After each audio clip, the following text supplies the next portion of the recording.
Hey everyone, I'm Jason Odell, and my website is Jason Odell Photography, luminescentphoto.com. And I was having brainstorms of what could I come up with for a clever title for this presentation. So I'm calling this "Honey, I Shrunk My Kit." Um, my experience using Olympus Micro Four Thirds system for the last couple of months, I think it's an interesting thing, and I think it's one that a lot of my clients tend to have questions about.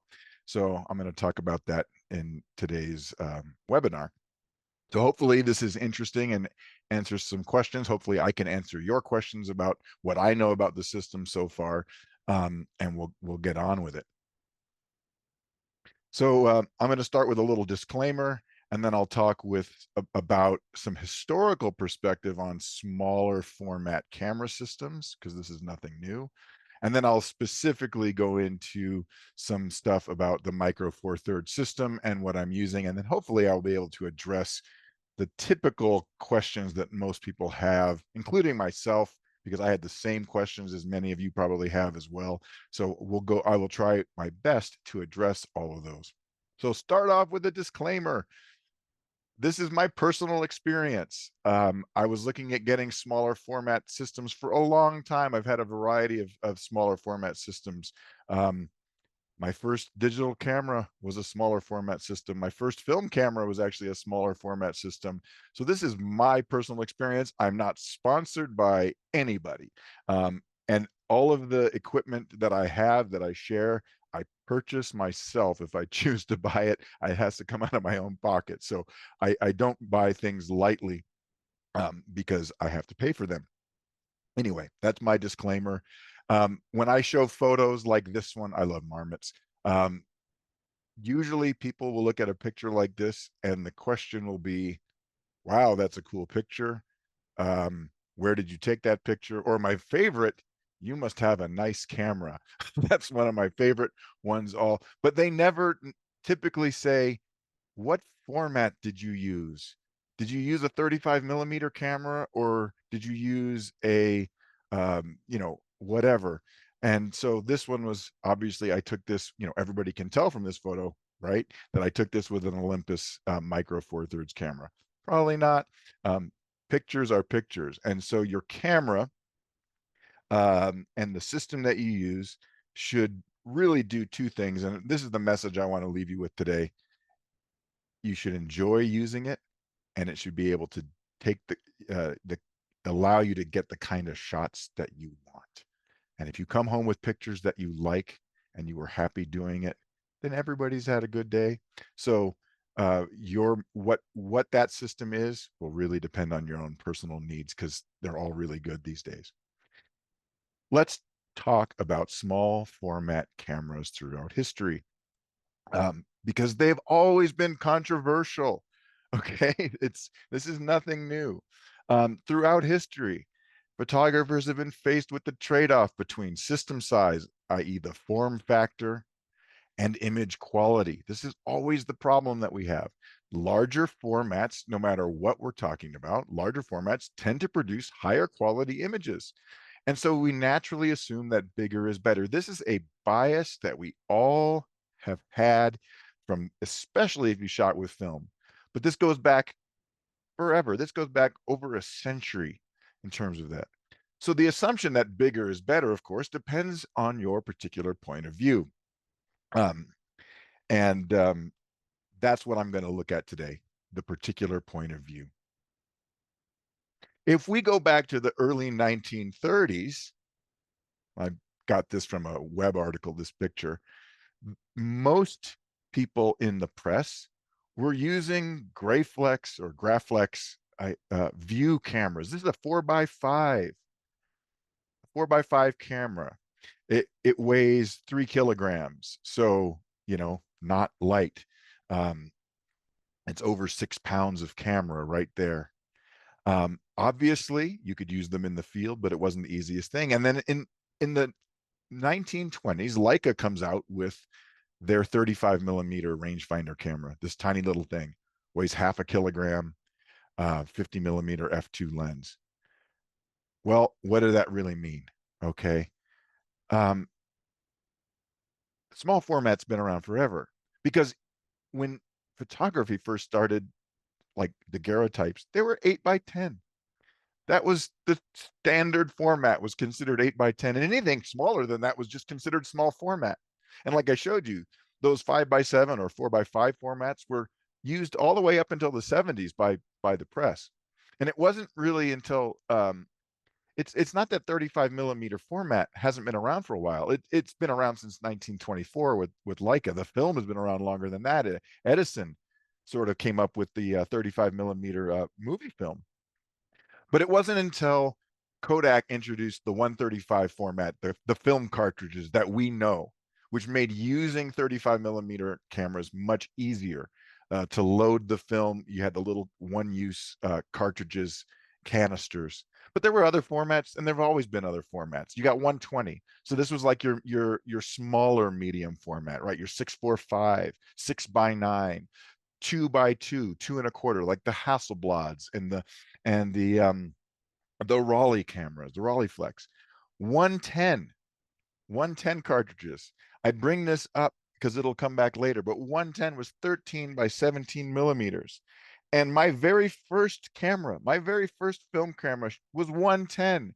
And this is a negative. I don't know if you guys can see that, but this is the negative strip that I shot back in the early 80s with 110 film. It was super easy to load. You just put it in, it was a little cartridge. You just put it in the camera.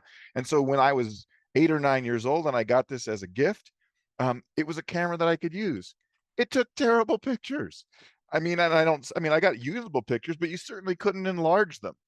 By the time you enlarged a 110 film bigger than say 3 by 5, 4 by 3, it was just no detail. It was grainy. And these were limitations of the recording medium itself. You know, the smaller you made film, you couldn't make the grain any tighter, any smaller.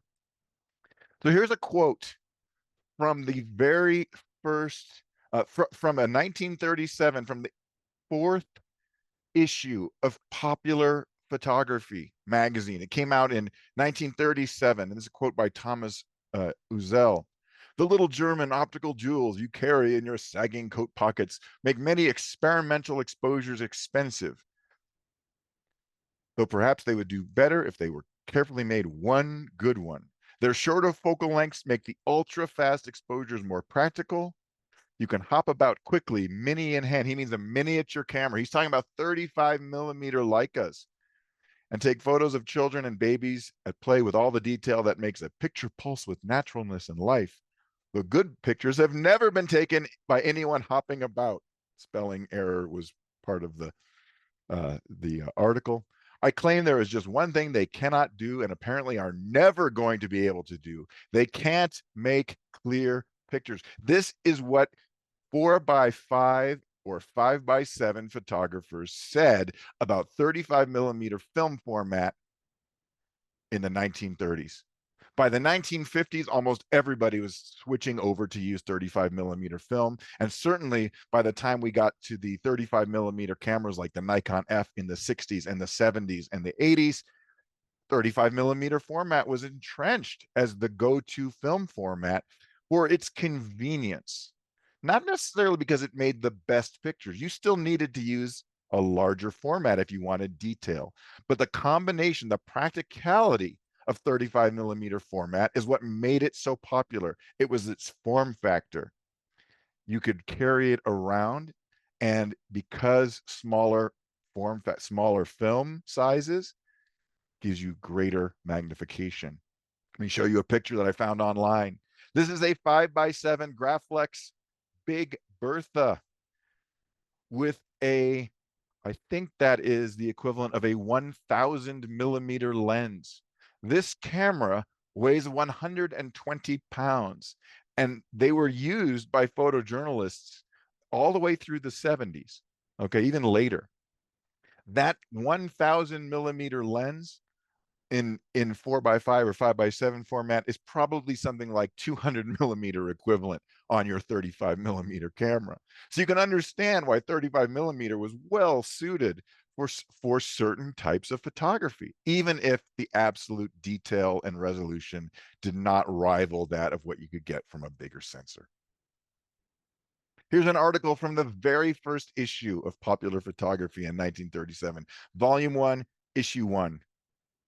Fast action with a miniature camera. Now, this guy's actually talking about a 120 film camera, 2.25 by 2.25 square. And I circled this little excerpt. Because of its short focal length, I get more depth of focus, depth of field, with the lens wide open than the speed graphic operator can expect with his camera stopped down to f8. On the sports field where your subjects move faster than you can focus, this matter of depth is vitally important. And the same has always been true. This is an issue of physics and optics. So the smaller the format, the greater the apparent depth of field, even if you're using the same aperture value. Okay, that's going to come back later and be an interesting feature to consider. There's a reason why people with the little miniature, the compact cameras or your phone cameras, why everything looks like there's just everything's in focus. And that's because with your phone, even with an f1.7 lens that some of them have, the sensor is so small that everything is in focus, even wide open. So there was, even in 1937, they were talking about these miniature cameras, these 35 millimeter, or in this case 120 format cameras, as being useful for certain things. Now, the traditional pros and cons of as you get smaller in format are as such. Um, on the plus side, we've got the smaller form factor. That means they're easier to carry. The lenses are smaller. The smaller lenses give you longer effective focal lengths. In other words, we talk about crop factor. So you can talk about, a 100 millimeter lens on a medium format camera or a large format camera might be the same as using like a 30 millimeter lens on a 35 millimeter camera.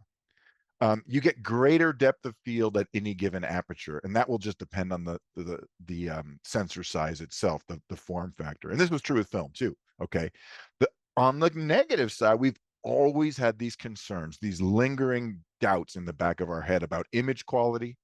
With digital, that's noise. With film, it was just detail. Was there any kind of detail?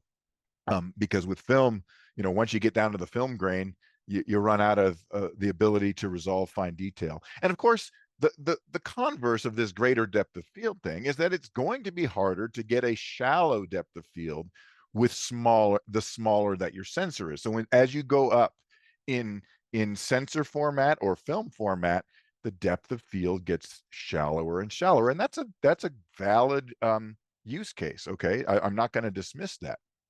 But this has been, this is true for film, this is true with digital. Now, there are a lot of modern small sensor cameras out here, and they've been around forever. The Nikon DX camera. In fact, Nikon and Canon APS-C, those digital cameras, their entire line was APS-C or 1.5x format when they first came out. There were no 35 millimeter digital cameras at those times. The Sony A6000 line is APS-C. Fuji's X-Trans line, so like the XT5 or the HX or the XH series cameras, those are all APS-C. And then you got Micro Four Thirds, which is an even smaller format. And I'll talk about it obviously at length. And that's mostly Olympus, now OM Systems, and Panasonic make these cameras. Okay, they are all around, but for various reasons, they have some significant limitations, and the limitations are not necessarily the sensor, although that's what we tend to think about. The limitations tend to be whether or not the company wants to support their system with the necessary ecosystem of lenses and accessories. So when you look at if you're like me and I'm a Nikon shooter, I've been Nikon shooter since 1986. Okay. The Nikon lens lineup for their DX cameras is great if you want to use telephotos and get more reach. But if you want to use wide angle lenses, your choices are pretty limited. They're all slow aperture, variable aperture zooms. There's just not a lot of there's not a good way to build a Nikon or a Canon DX kit, especially with their mirrorless offerings for a lot of reasons, which makes some of these other companies like Fuji and Olympus and Panasonic a little more attractive because they've kind of gone all in on this smaller sensor formats. So just to example, here's a nice photo that I captured a few weeks ago. This is Denali National Park. It's one of those iconic buses that you have going through. I just kind of like this photo. Um, Again, most people don't ask me what camera that I use, but I used a small format camera for this picture, and it's one that most of us use. I used my iPhone 13 to take this picture. It's fine. It's a 12 megapixel image. Okay. So again, there are some advantages. Nobody seems to complain about the smallest mirrorless camera that they have, which is their phone. Nobody has any issues about it. So why did I get interested in micro four thirds in the first place? Okay. This is not something that happened overnight, actually. Um, First of all, and most importantly, my style of photography, my subjects, has kind of drifted around. I like to do wildlife photography. I've always liked to do wildlife photography. I don't shoot weddings. I don't shoot events. I do some landscape photography, but not as much as I used to. I do a lot more travel photography now. Okay. And even when I want to do wildlife photography, I'm often finding myself on an airplane. That means being able to pack stuff. So wanting a lightweight kit is something I've wanted for years. And in the past, I've had Nikon system. I've had D500. I had a DX body so that I could use it and get the extra reach on shorter telephoto lenses. Did that all the time. But the DX kit with my Nikon gear was always just this extra thing. It was never its own system by itself. And the idea of having two systems, or especially two systems or two brands, I mean, that's not really what most people want to do.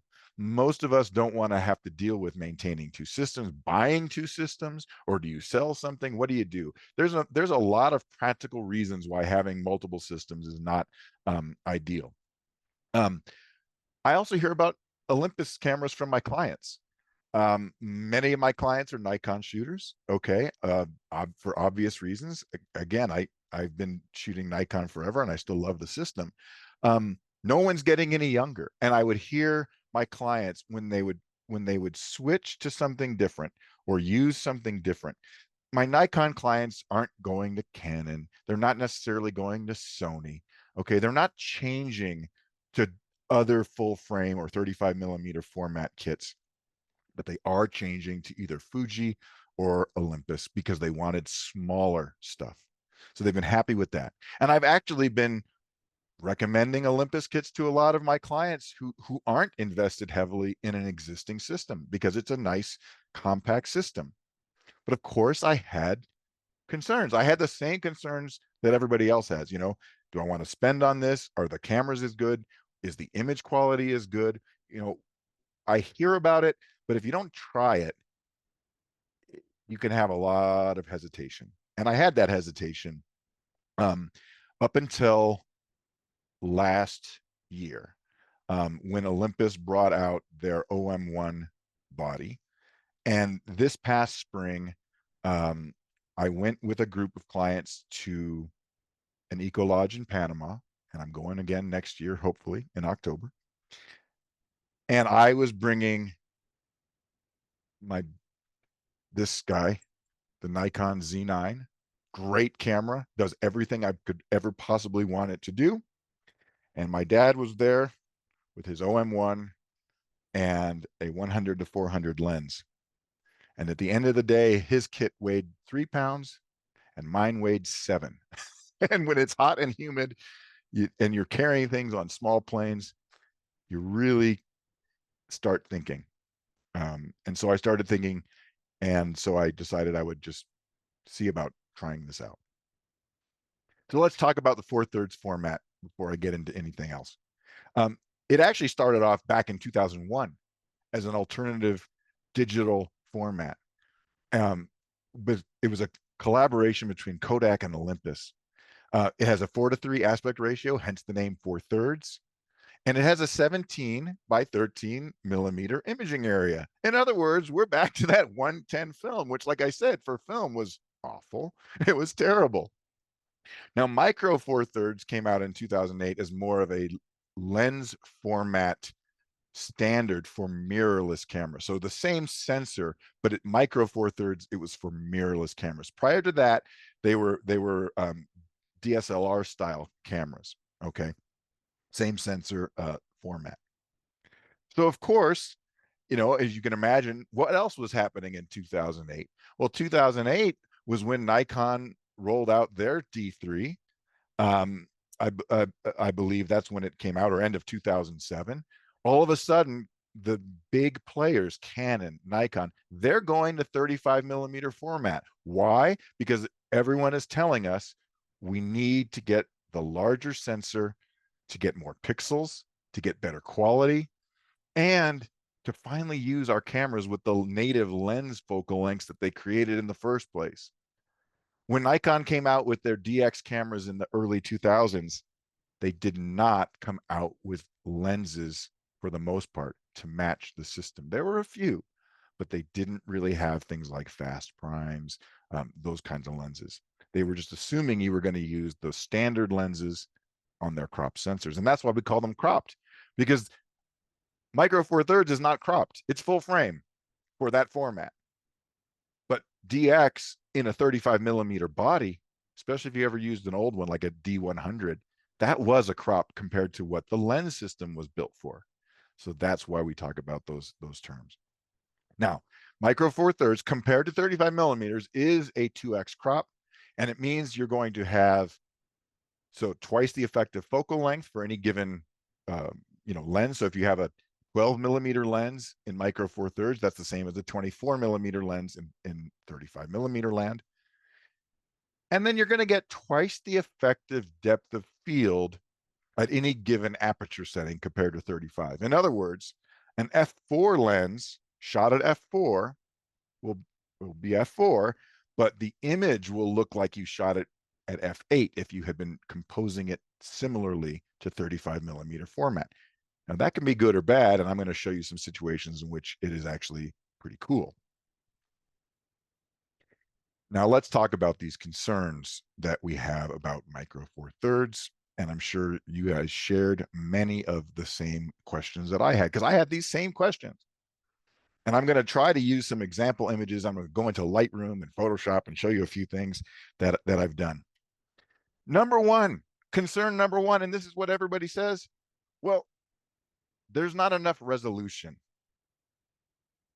Okay, it is true that Micro Four Thirds do not have the same megapixel count as what you can get with 35 millimeter format, full frame. Absolutely true. And I'm not going to lie, the time I got the D800, which was 36 megapixels, and I zoomed in to 100%, it was the most glorious experience. Being able to zoom in to that level of detail is incredible. Problem is, I'm never printing that large, or, when I share a photo on Facebook, I used to call it the Facebook image mangler as it would upload. All of those glorious details are gone. You just don't see them in most kinds of presentation formats. Certainly not unless you get really, really big prints. So let's just discuss this for a moment. The Olympus cameras, the current ones, the OM1, the OM5, they have 20 megapixel sensors. If you were to scale up that 20 megapixel sensor into 35 millimeter format, or roughly the same, it would be an 80 megapixel sensor. So there's pretty good pixel density there. And I should mention that the OM1 is using a stacked backside illuminated Sony sensor. So it's a modern sensor. It's a relatively new sensor. The G9 II, which we just had a question about, is a 25 megapixel sensor. So that's actually a lot of resolution. Now, what do you do about resolution? Okay, resolution is detail. There's three things you can do, and I'm going to show you examples of each one. Option one, you just don't worry about it. And you say, you know what? For my usage, excuse me, 20 megapixels is actually quite a bit. And I'll show you some comparisons later. Another thing you could do is you could use modern upscaling or upsampling software like Topaz Photo AI, Topaz Gigapixel. If you're not doing crazy amounts of upscaling, they actually work quite well. And I'll show you an example of that. And then in the Olympus cameras, I can't speak to the Panasonics. They have an option called high resolution mode that uses pixel shift. It uses the camera's IBIS, the stabilizer, to move the sensor between multiple shots. Now, this can get you up to an 80 megapixel image with the OM1 if you use it on a tripod. It's not perfect, it has some limitations. Things can get weird if there's stuff moving, but it does work in certain conditions. So let me show you this. Let's jump over to Lightroom. And I want to show you an image. This is an OM1 image. Okay. And I'm in Lightroom. This I took in Alaska, and highly recommend going. If I zoom in to 100%, this is what it looks like. Okay. Well, what does this mean? Because I just look at it on the screen. Should it be bigger or smaller? What? Who knows, right? So let's take a look at this same photo, oops, in Photoshop. Because in Photoshop, you can bring it in and you can get rollers because Photoshop uses DPI. So if you just bring this into Photoshop, 300 DPI, which is what most people think of as sort of the standard for prints, okay, you're going to get an image that is a little over 17 by, just about 17 by 13. So 11 by 17, 13 by 17, that's at 300. If I simply change the resolution without any sampling, no resampling, just change the output resolution to the native of what Lightroom will send to Photoshop, which is 240 dots per inch, pixels per inch. Okay, now we have, so I didn't mean to hit return there.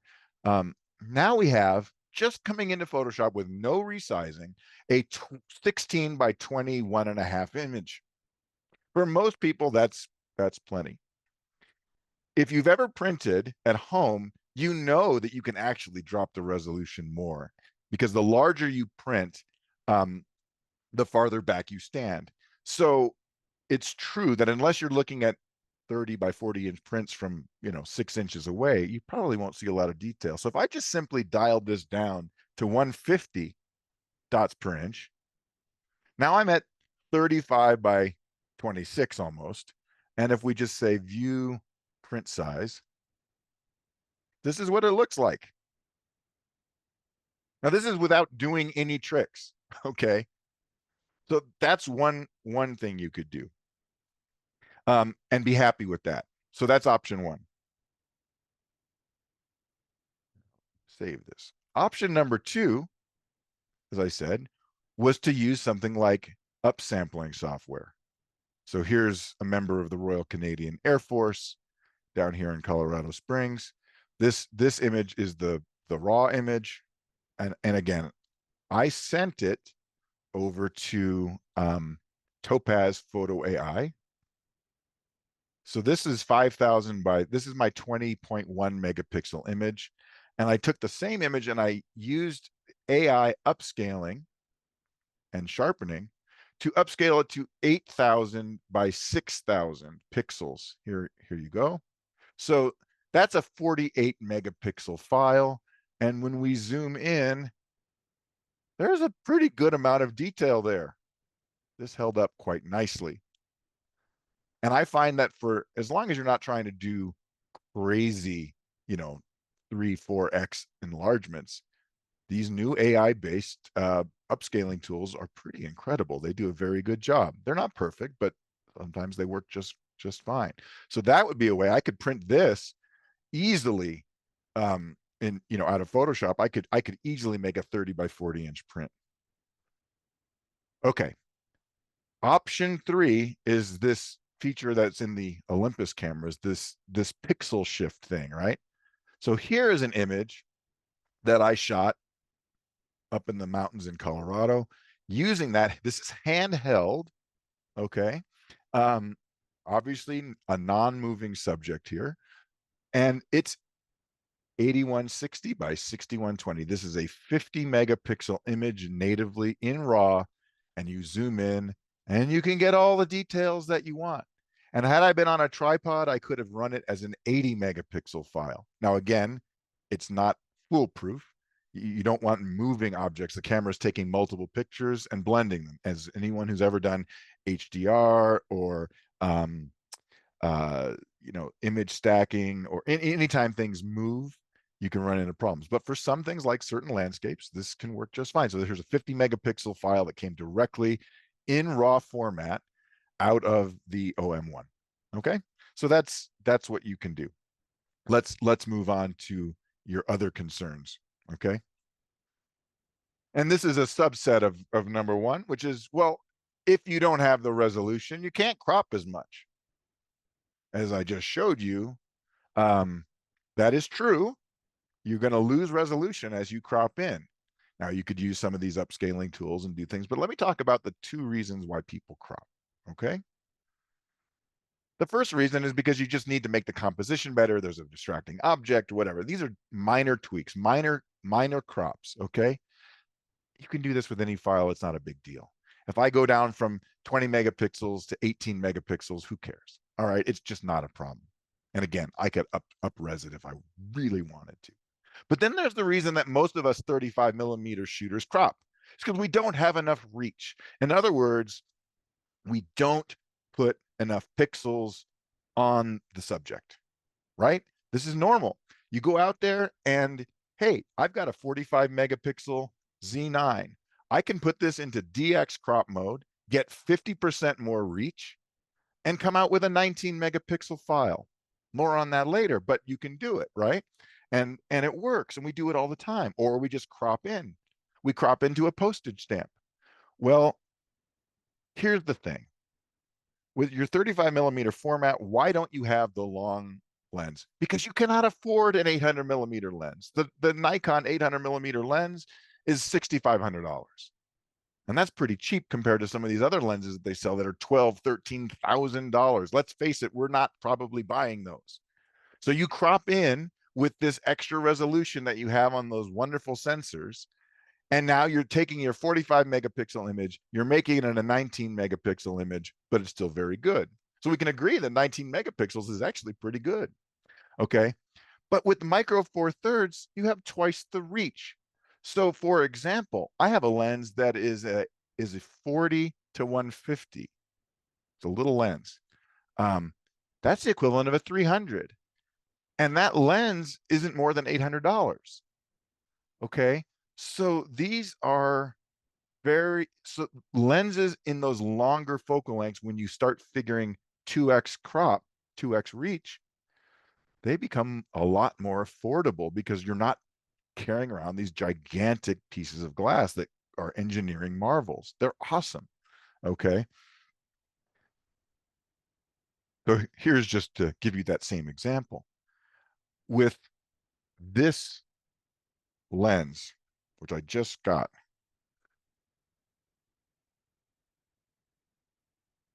this is the Nikon 180 to 600. It's a great lens. And if you shoot Nikon for wildlife, this is the lens to get for Nikon Z. It's very good. I can I can use it, and I can use it with crop, and that's nice. And I can get to with this lens, I could get to effective angle of view of about 900 millimeters if I did 1.5. But most of us have something like a 100 to 400. So let's just take 400 millimeters. With your crop, you get a 600 millimeter angle of view and a 19 megapixel file.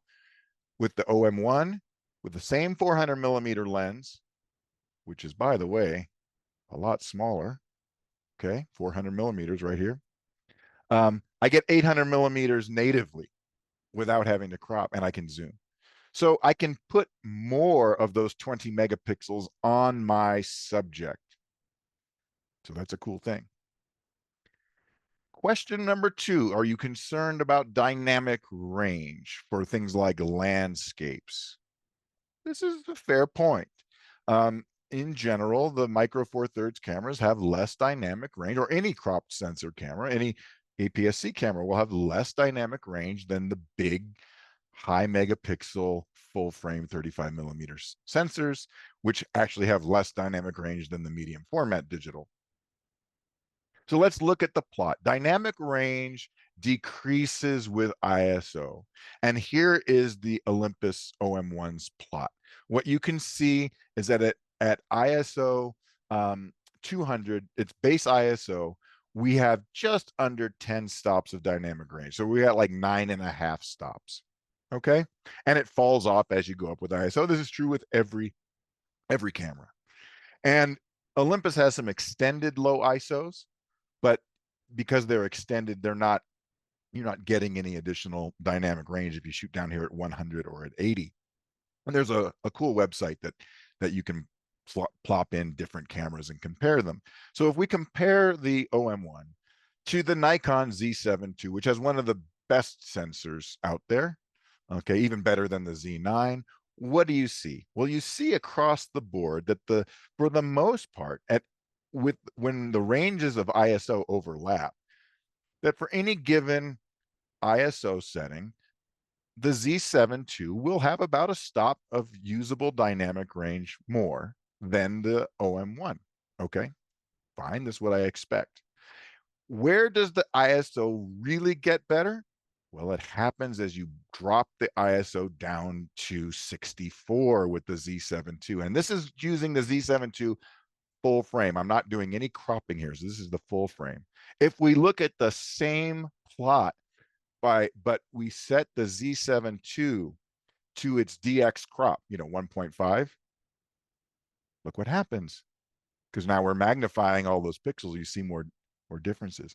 The dynamic range is identical. So when I'm shooting my Z9 at 1.5x crop at any ISO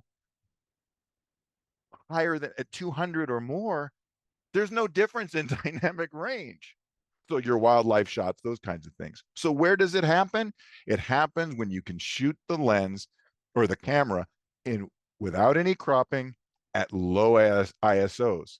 And for a lot of shooting, that means, landscapes, tripods and stuff. So there is an advantage there, but it only happens at this part of the ISO curve. What about noise? That's the other one. Isn't it too noisy at high ISOs having this small sensor?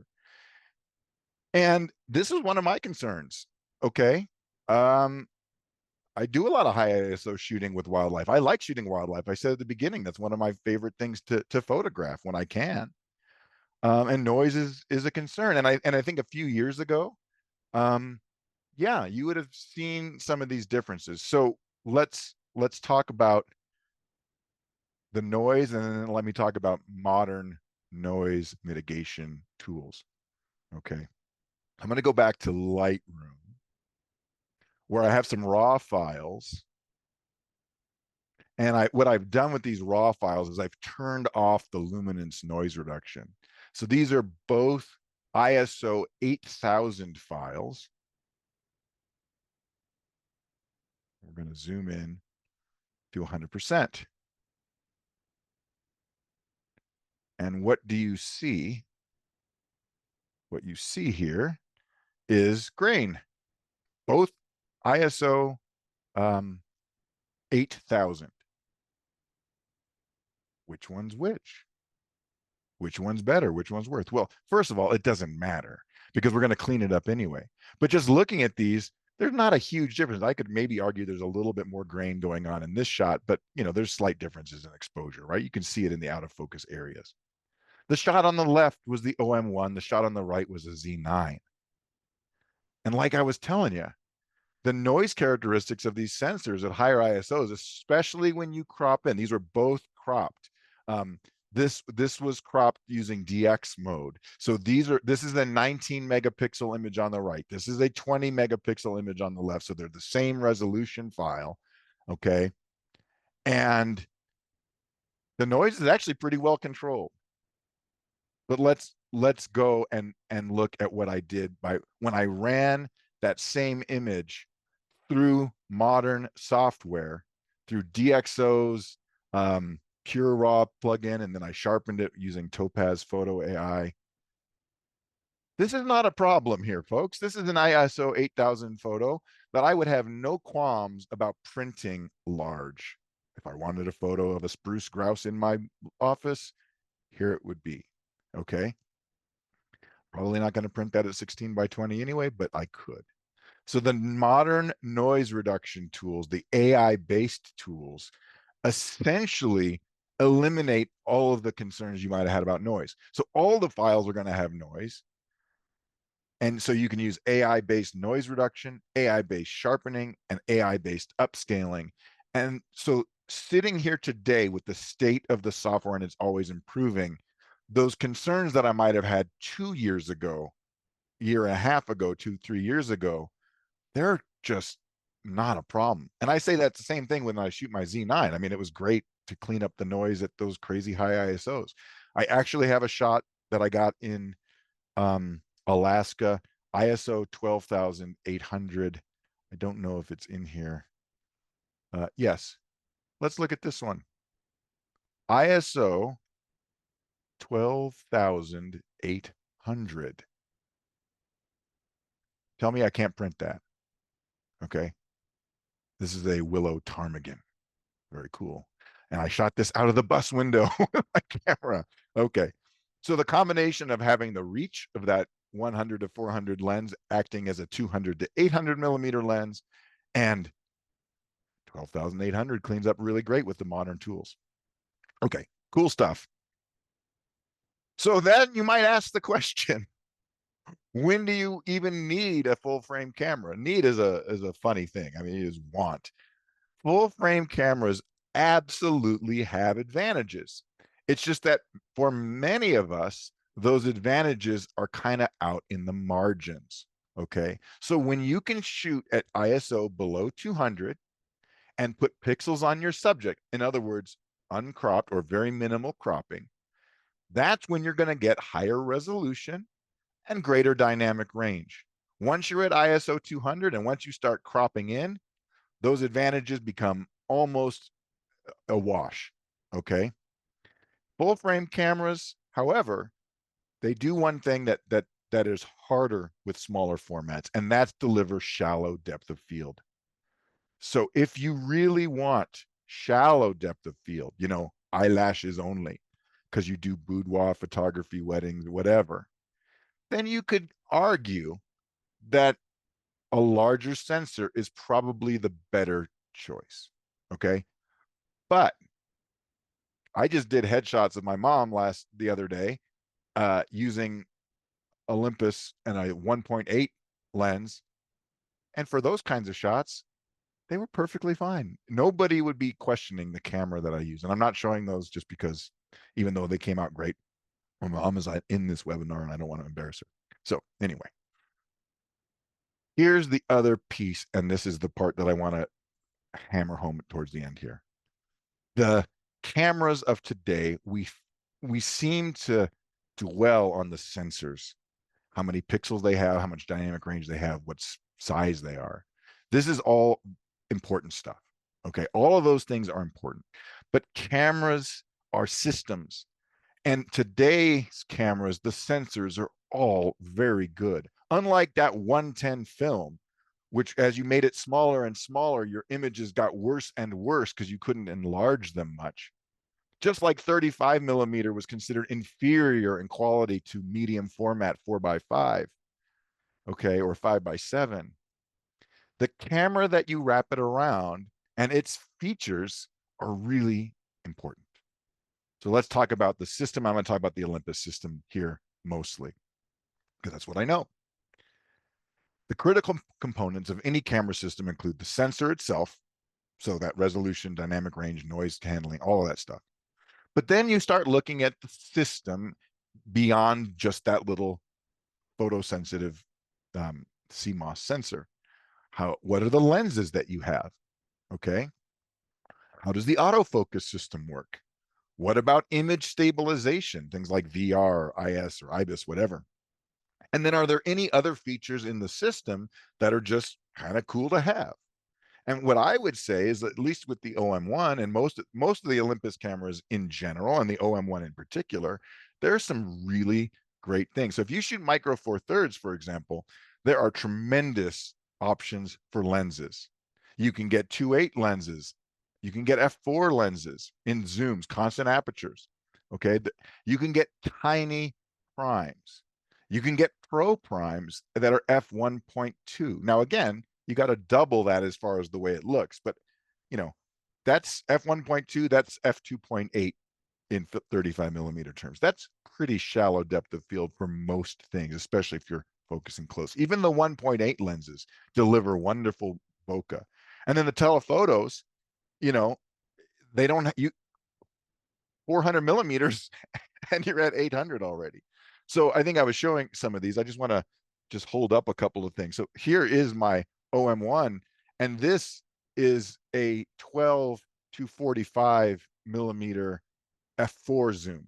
They make a 12 to 40 f2.8. It's a little bit bigger, of course. You can always go bigger, but this is a small.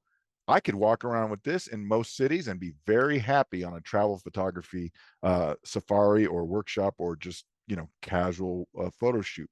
Compare that to, again, here's my Z9 24 to 120. This is a 3-pound camera and a one, but this is a 4-pound rig right here.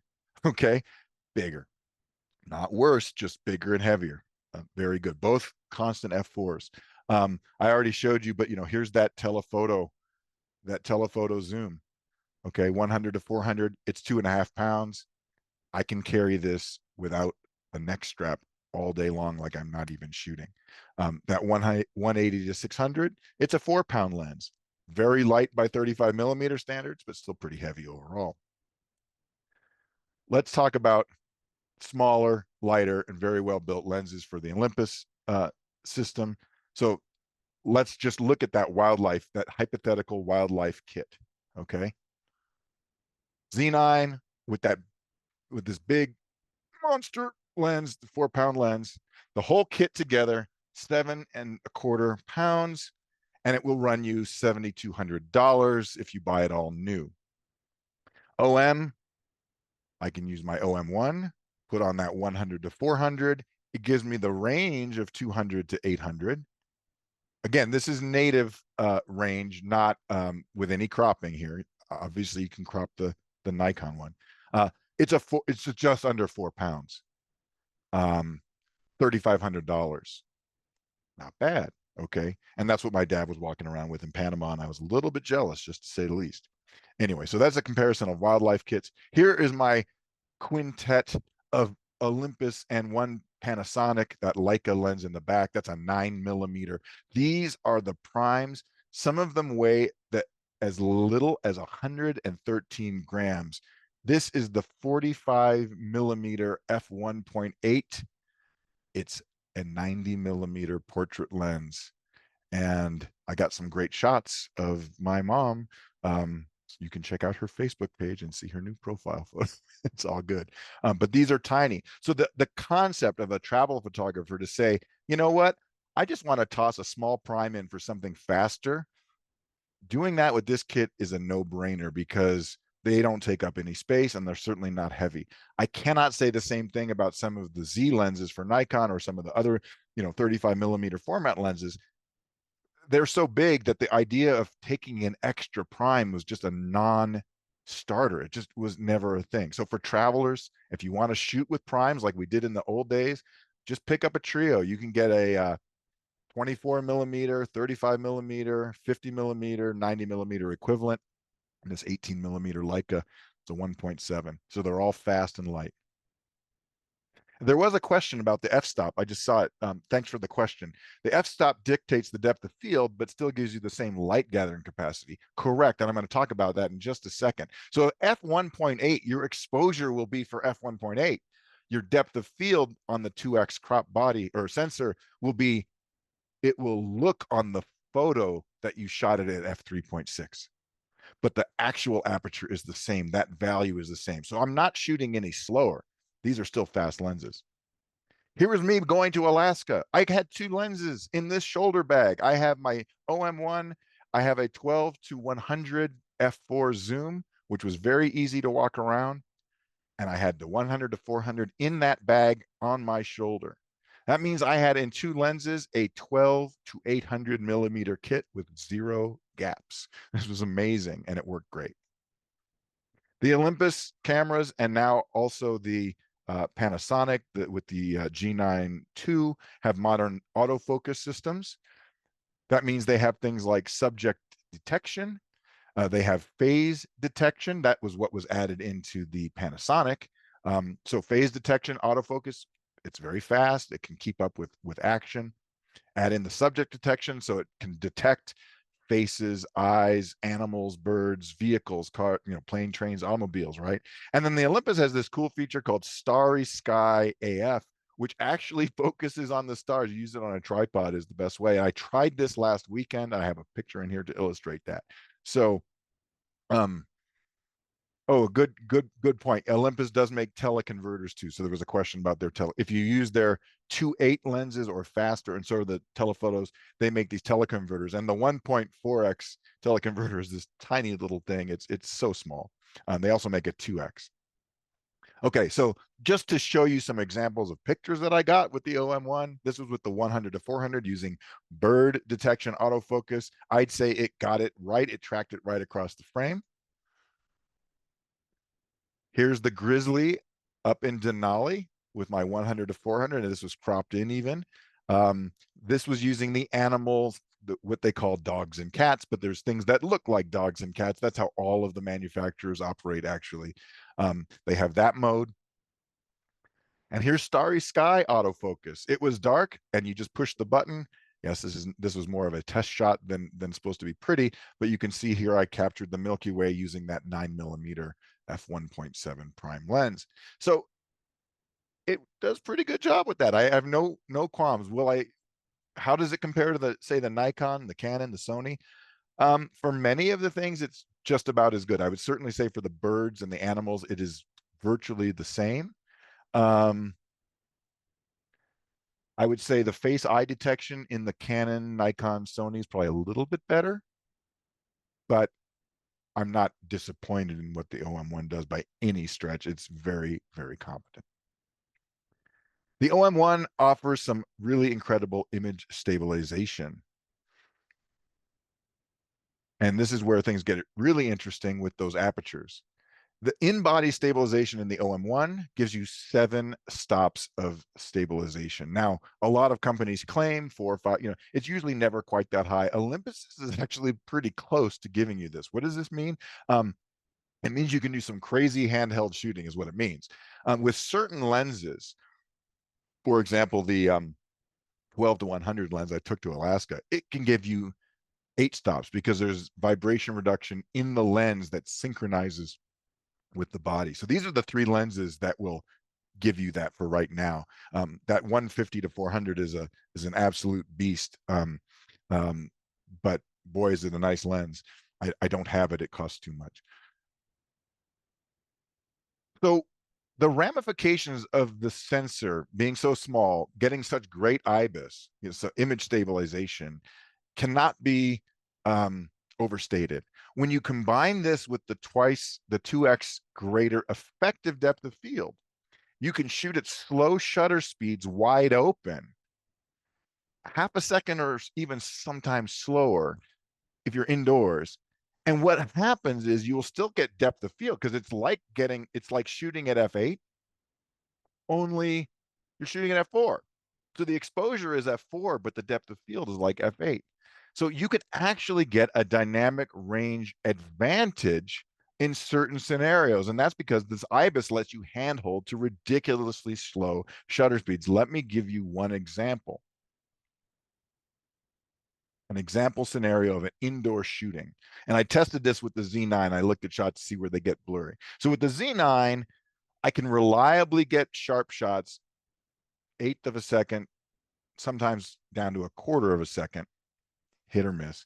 With the OM1, I've gotten sharp shots if I'm leaning up against something, handheld at 1 second, sometimes even longer, but a half second is no problem. So let's just take this hypothetical example. Nikon Z9 with this 24 to 120 f4. I want to shoot an apples to apples comparison indoors. So to get the same depth of field as the OM1 with an f4 lens, I need to set the camera to f8. And let's just say I shoot it at 1/4 of a second and I can get a sharp shot. That's about the limit on that camera. The dynamic range, when we go back to that website that I showed you, that plot, you get 6.1 stops of dynamic range. Okay. With the OM1 set at 12 millimeters at f4, I can shoot a half a second and maybe even longer, but I can reliably shoot a half a second. F4, same depth of field, 2 stops faster.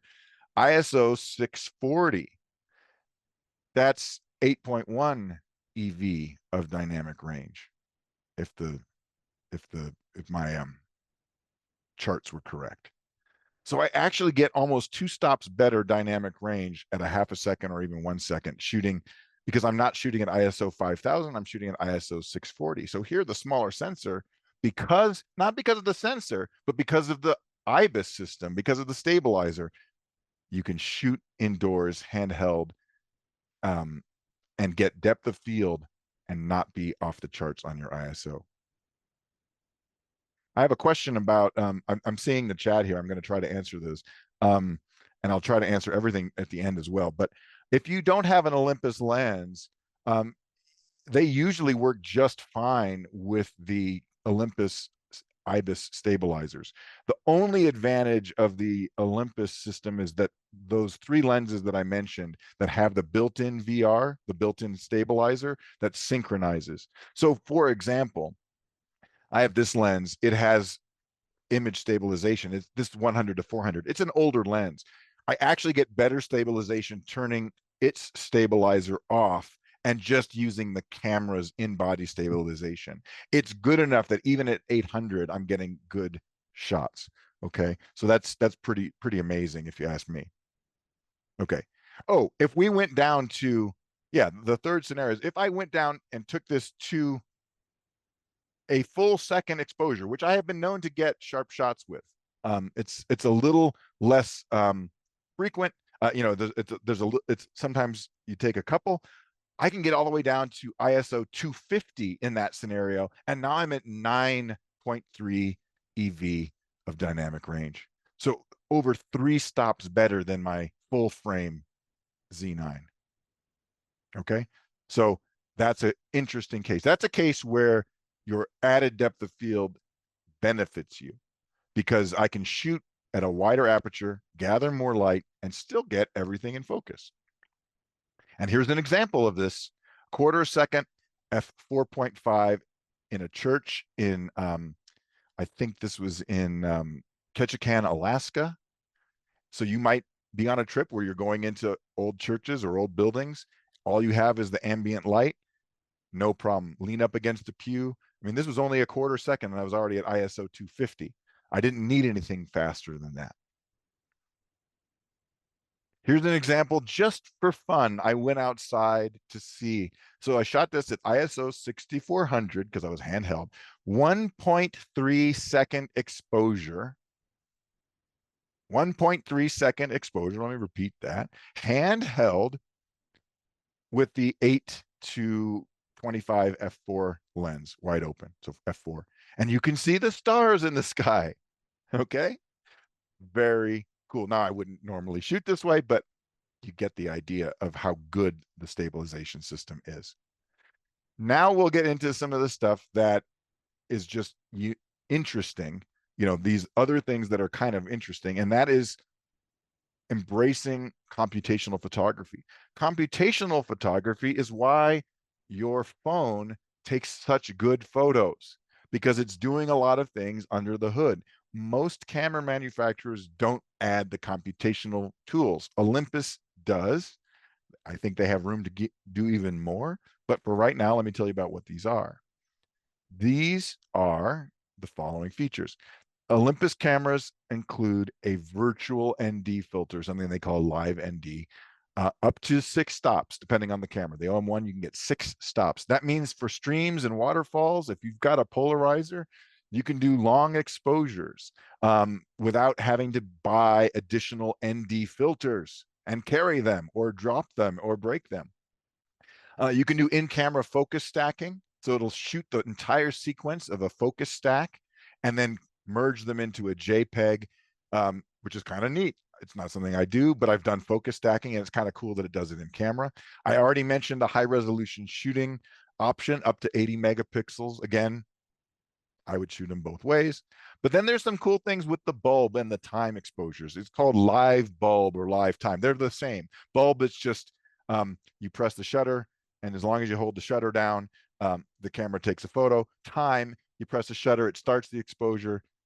Press it again, it stops the exposure, but it previews the exposure on the back of your camera as it's building up with your histogram. And all you have to do is stop the exposure when you're done. You shoot it until the scene looks good. And then lastly, there's a feature called live composition or live comp. That's a long exposure doing multiple exposures. And if you've ever shot the star trails by stacking, you shoot a whole bunch of 30-second exposures, and then you put them into Photoshop in layers in this monster composite file, and you change the blending mode to lighten. Well, that's what this is doing in camera, and you can actually watch it build up. So if you're shooting fireworks and you want to have multiple fireworks shots, and you have, they add just the light areas, you can use it for something like that. So this is just cool stuff. It's not stuff that, um, you would use every day, but I certainly use that live ND filter a lot in Alaska for some longer exposures. So I have some examples of stuff. So here's a 1 second exposure, f16, ISO 200, 1 second, handheld. I just was leaning on the rail of my uh, stateroom on the cruise, and you can see I blur the water. Here's salmon, 1/4 of a second swimming upstream. Got a cool motion blur effect on those. This is handheld, 1/4 of a second shot. And then there's some other interesting features that are just things that are kind of cool. The OM1 specifically has a very good menu system. It's very logical. And the thing I like about it is that if something is grayed out, it tells you what the conflict is. If you hit info, it says, you can't do this because you're in the wrong shooting mode. So for example, that live ND thing, that virtual ND filter, for whatever reason, it only works in manual or shutter priority. If you're set to aperture, it will be grayed out and it will tell you your shooting mode is wrong. You go, okay. You can do focus range limiters, distances, custom ones, 3 different ones in software. So if you want to program in limits that are different than your lens's limiter switch, or if your lens doesn't have a limiter switch, or you don't like the distances that it chooses, you can set those up.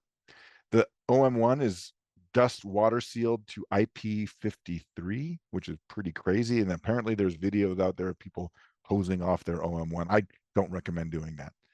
But one feature that I found particularly useful, which is a feature that the Z9 has as well, is called Pro Capture or Pre-Burst Capture. This allows you to buffer photos as long as you're half pressing the shutter. And then when you press the shutter and capture your burst, the camera saves a certain number of frames, half a second, 1/4 second, 5 frames, 10 frames, whatever you want, from before you even press the shutter release, plus your shots. Now in my Z9 here, it does that, but it only does JPEG. In the Olympus, it does it in RAW. And that's probably an advantage of the smaller RAW files, just being able to save them. So I think that's cool. And here is an example. We were in Ketchikan, down on the Ketchikan Creek, and I just waited for the salmon to jump. I didn't know when they were going to jump. So when I saw salmon in my viewfinder, I pressed the button. The entire time it was buffering frames, and then it would save them. I had a lot of frames to look through. I just picked the frames that had the fish in the right place. So I got a salmon doing its thing. And this was with that 12 to 100 millimeter lens. I did not bring the longer one. But you can imagine how for sports and certain things, that would be a very useful feature. So in conclusion, I want to end it now because we've gone over and I want to leave it up for questions. There is no such thing as the best camera because that really depends on what you want to do with it. So my entire thing here, I can sit here and sing praises of what is great. I could sing the praises of Nikon system. I could sing the praises of Sony system. I could sing the praises of the Fuji system. It's whatever works for you. Okay. So this is all in the context of my particular needs and what I wanted. So I'm happy to report, and I think I can show you that if you had concerns about image quality from the Micro Four Thirds sensor, it's basically a non-issue. And the modern software pretty much just eliminates any weirdness with noise, and it makes upscaling pretty darn easy. Okay. It's always about composition and getting pixels on your subject anyway. If you do travel photography or wildlife photography, and frankly, most other subjects, this is an excellent quality system with enough resolution to deliver easily 16 by 20 prints or larger in a camera body that is about the same size as my Nikon Z6, which I really like that form factor, much smaller for traveling, lightweight. There are other Olympus cameras that don't have as big of a grip. They're even smaller than this one. My OM1 body has almost all the same features as the Nikon Z9, Z8, half the price.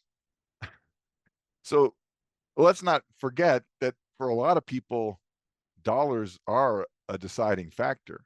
So the OM1 body sells new for about $2,200, and sometimes it's on sale. The Nikon Z8 sells for $4,500 or something, or $39.99, about $4,000. The Z9 sells for $5,500.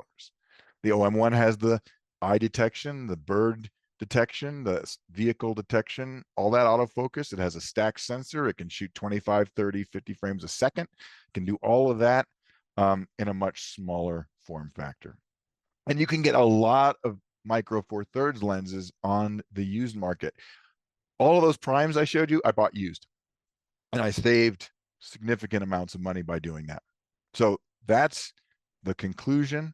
Oh, and then the last point, this thing, that small sensor wrapped in this stabilization system combined with computational photography features can be very compelling for certain types of photography. So I'm not telling you that full frame cameras aren't any good, because they are. They are bigger, they are heavier, they have certain advantages. Those advantages, depending on your style of photography, might be really important, or they might be one off things. If you really want to shoot razor thin depth of field, get yourself a full frame camera and be very happy. If you routinely want to have 45, 50 megapixel images, get a full frame camera, because that's how you do it. Okay. On the other hand, if you're like 90% of my clients that like to travel and don't want to like fall over under the weight of a kit, it's worth at least giving this camera a look. Rent one, take one out for a weekend, just see what it does for you. It could be very cool. You never know. And I'll leave with, again, what camera did you use for that?